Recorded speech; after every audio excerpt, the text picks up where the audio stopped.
जय मसीह की हालेलुया। मैं डॉक्टर मालती महंत नागपुर के एबीसी हिंगना चर्च में सेवकाई कर रही हूँ।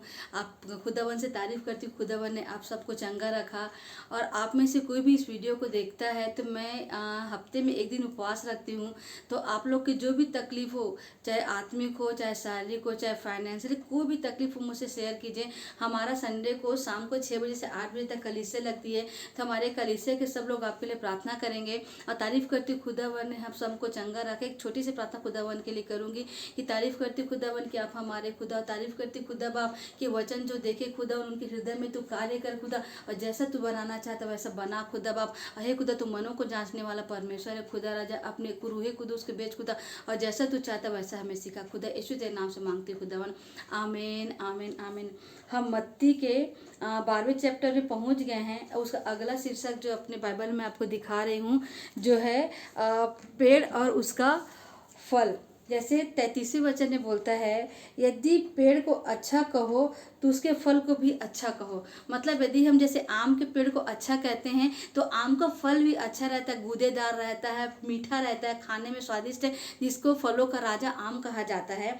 उसके बाद बोलते हैं, या पेड़ को निकम्मा कहो तो उसके फल को भी निकम्मा कहो। मतलब जब बबूल का जो पेड़ है वो उस कदर हुआ करता था, जब यीशु मसीह को क्रूस पे चढ़ाया गया तो बबूल के कांटों को ही उनके सर पे रखा गया। मतलब पेड़ अपने फलों के द्वारा पहचाना जाता है कि वो कैसा है।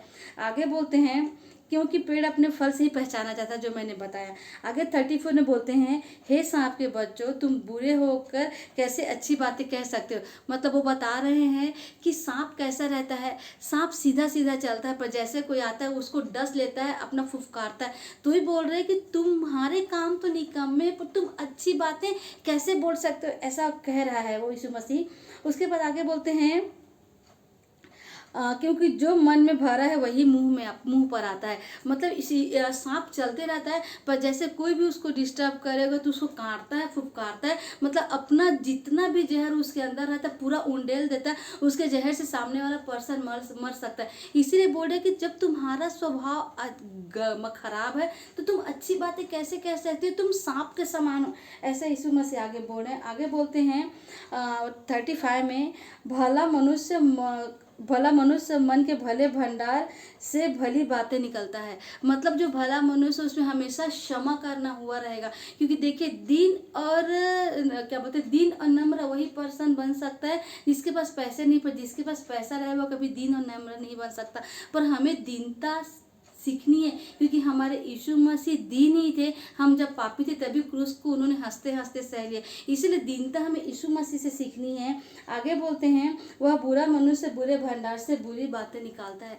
मतलब जैसे प्रियो, जैसे आप अपने दोस्तों के साथ बैठोगे तो देखिएगा, दोस्तों के साथ बैठोगे तो बहुत कम लोग होते हैं जो सामने वाले की हमेशा भलाई की बात करते हैं। पर आज तक ऐसा हमेशा रहा है कि जब आप आगे बढ़ोगे तो आपके पैर खींचने के लिए बहुत लोग रहेंगे। और जब तक दूर का मध्य अपने परिवार के लोग अपने अपने मतलब परिवार वालों को आगे नहीं बढ़ते देखना चाहते। तो इसलिए हमें अच्छा बनना है। अच्छा कैसे? जैसे हमारे यीशु मसीह थे वैसे हमें यीशु मसीह की सामर्थ्य जीवित कलाम को पढ़ के आएगी, और जैसे यीशु मसीह का स्वभाव वैसा हम उनके जैसे बढ़ते चले जाएंगे। आगे बोलते हैं 36 में, मैं तुमसे कहता हूँ कि जो निकम्मी बातें मनुष्य कहेंगे, न्याय के दिन वे हर एक उस बात का लेखा देंगे। मतलब यदि हम अपना स्वभाव में जो भी रखते हैं, हम यीशु मसीह के वचनों द्वारा सीखते हैं, पर यदि हम अपने मित्रों की बुराई करते हैं, हम बात करके भूल जाएंगे, शायद तो सामने वाला भूल जाएगा, पर जो स्वर्गदूत खुदावन ने हमारे साथ रखा है वो स्वर्गदूत खुदावन को हर हमारी गलती को दिखाएगा। और जब यीशु मसीह का दोबारा आगमन होगा तो सेम बातें हमारे लिए दिखाई जाएगी, और शायद खुदावन हमें माफ़ न करे। इसलिए हमें जीवित कलाम पढ़ के जैसा यीशु मसीह में उनके जैसे बनते जाना है।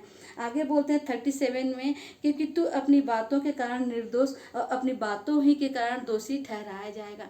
यदि आप किसी को झापड़ मार दोगे ना, शायद वो झापड़ भूल जाएगा, पर जो मन की जो कड़वी बात है ना वो इंसान नहीं भूलता। क्योंकि अपने शब्द में ताकत है। हमारे यीशु मसीह कहते हैं कि मतलब तुम्हारे मुख में जीवन और मृत्यु, इसलिए हमें हमेशा अच्छा अंगीकार करना है। और यीशु मसीह कहते हैं कि आप बढ़ो तो बढ़ो, पर अपने साथ में जो दीन है, जो नम्र है, जो पीछे हैं आपसे, उनको हमें अपने साथ आगे बढ़ाना है। क्योंकि यीशु मसीह बोलते हैं कि तुम जितने दिन रहोगे उतने में तुम्हारे आगे रहूँगा। तारीफ करती हूँ खुदावन कि जैसा आप ऐसा हम सीखते जाए खुदा राजा।